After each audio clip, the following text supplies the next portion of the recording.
ভাই ভাবি লন্ডন আছে, মাসে 15,000 টাকা বিকাশ করে পাঠিয়ে দেয়, সেই টাকায় চলি।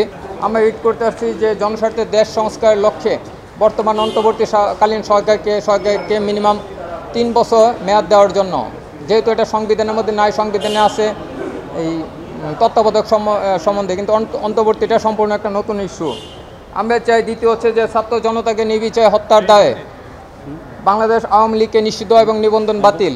3 হচ্ছে বিদেশে পাচারকৃত 11 লক্ষ কোটি টাকা দেশে ফেরত আনার জন্য পদক্ষেপ নিতে, এবং 4 যে সকল প্রতিষ্ঠানে পলাতক সাবেক প্রধানমন্ত্রী স্বৈরাচারী শেখ হাসিনার নামে আছে সেই নামগুলো আমরা চাই এগুলো চেঞ্জ হতে, এবং সাথে সাথে পিএসসি বর্তমান চেয়ারম্যান সহ গত আমলে চুক্তিভিত্তিক যতগুলো নিয়োগ হয়েছে এই নিয়োগের চেয়ারম্যান এবং নিয়োগের যত চেয়ারম্যান সব কিছু বিষয়ে তাদেরকে এই মুহূর্তে আপনাকে নিয়োগটা বাতিল করবেন। দ্বিতীয় হচ্ছে ওই সরকার আমলে যতগুলো বাংলাদেশের বিভাগীয় প্রশাসনের বিভাগীয় কমিশনার, ডিসি, ইউনো সহ এবং হচ্ছে যে বাংলাদেশ পুলিশে বিভাগীয় কমিশনার,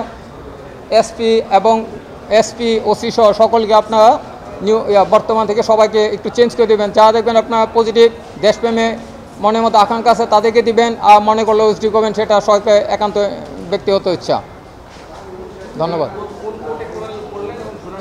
আমরা মামনা আদালতে মূল ভবনে 15 নম্বর কোর্টে গেছি। শুনানি ইনশাল্লাহ আগামীকালকে সকালে, আজকে আমরা মেনশন করলাম, মামনা হাইকোর্ট বলছেন আগামীকালকে ইনশাল্লাহ শুনানি হবে। আপনি কেন এই মামলাগুলো করছেন? এই মামলা একটা হচ্ছে যে আমি সংক্ষুব্ধ, আমার আপন ছোটো বোন 8 বার বিসিএস দিছিল, বিসিএসে টিকতে পারে নাই। কারণ হচ্ছে কোটা নিয়ে গেছে, ইতিপূর্বে আপনারা জানেন একটা হিট করছিলাম এই পিএসসি প্রশ্ন ফাঁস নেওয়া, 56% কোটা, বাকি 44% আবেদ আলী গং নিয়ে নিয়েছে, 100% শেষ। তা আমার ছোটো বোন বা আপনার সন্তান এই বিসিএস পাস করতে পারবে না, দেশ থেকে মেধা শূন্য হয়ে যেতেছে। সেটার জন্য দায়ী বর্তমান আওয়ামী লীগ সরকার।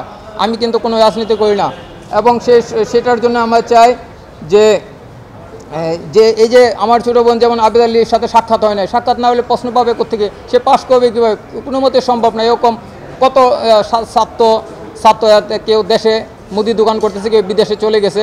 আমি শুধু একটা ইস্যুতেই সাবেক প্রধানমন্ত্রীর সাথে আমার রাগ, অন্য কোনো ইস্যুতে আমার কোনো রাগ নাই। আচ্ছা, আপনি এই যে একের পর এক রিড করেন, এত অর্থ কই পান? আমাদের একটা হাঁসের বিস্তারিত ফেসবুকে আপনার ভিডিও দেখবেন, একটা হাঁসের খামার আছে, হাঁসের ডিম বিক্রি করে মামলা চালায়, এবং আমার ভাই ভাবি লন্ডন আছে, মাসে 15,000 টাকা বিকাশ করে পাঠিয়ে দেয়, সেই টাকায় চলি, এবং এরকম মাত্র 22টা ইট চলে, 100টা আমাদের লাইনে আছে, কিন্তু টাকার জন্য আমি মামলা করতে পারি না। আমি 2011 সাল থেকে হিট করতেছি, এবং আগামীকালকে আরেকটা হবে ইনশাল্লাহ। 2টা ইতিপূর্বে 2বার আউট অফ লিস্ট হয়েছে। বড় মুক্তিযোদ্ধাদের বাতা ফেরত, ছেলেমেয়ের চাকরি ফেরত, এবং আমাদের আইপিও থেকে শুধু 300 নতুন বড় মুক্তিযোদ্ধা আমরা ধরে দিব। আমরা হাইকোর্টকে চ্যালেঞ্জের জন্য কাগজ জমাইছি, যেটা হিট নম্বর 500। আমি একজন দেশপ্রেমিক, আমি একজন সৎ লোক, এটুকুই প্রমাণ করতে চাই যে জনস্বার্থে আমি বাংলাদেশে হ্যাঁ হতে চাই, কিন্তু সেটা হচ্ছে পজিটিভ, মানে মানুষ আমার কাছে আসবে বা এরকম ভালো কাজের জন্য ইন পার্সন হিসাবে যতটুকু পাই চেষ্টা করবো। ইতিপূর্বে এতদিনে অনেকগুলো মামলা হয়ে যেত, যেমন আপনার একটু জানেন যে আইজিপি বেনজিরের বিরুদ্ধে প্রথম হিট করেছিলাম আমি, ব্যারিস্টার সুমন বা ব্যারিস্টার সালাউদ্দিন রিগান না, 4501 নম্বর সিএল 21 থেকে হিট করছিলাম। ভাইরালটা হতে চাই ঠিক নয়, কিন্তু ভালো কাজে আমাকে সবাই চিনবে যে হ্যাঁ একটা ভালো একটা লোক, এটুকুই।